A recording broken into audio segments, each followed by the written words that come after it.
How do you avoid king making while also using correct threat assessment in a game of Commander? I played like 4 or 5 games this weekend. 2 of those games I ended up winning, and it came down to the threat on the table.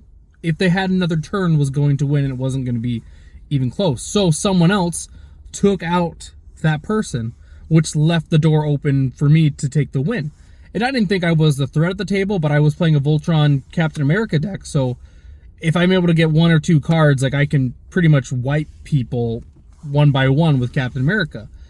It's just interesting the dynamic that comes into play with a 4-player pod in Commander that you don't get in a 1v1 format, because in a 4-player pod you get take care of one person, well then there's 3 others that can now take the win, and you're essentially, if you're the person that took out the threat, then you become the kingmaker, I guess. And if you're the kingmaker, well, that kind of sucks, right? Because how many times does the person who takes out the threat actually win the game? It's just an interesting balance of when do you decide that you're going to take out the person that's going to win, or do you just let them pop off and get the win if you don't want to make someone else the winner if you're not in position to potentially win the game. So in a sense, you've opened the door for everyone else, including yourself, to continue to play, but you also make it so that someone else could win the game.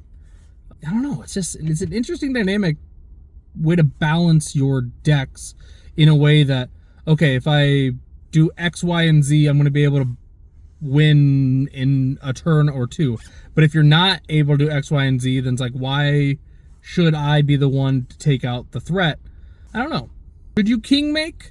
If you don't have a chance to win the game in the next turn or 2, should you take out the threat?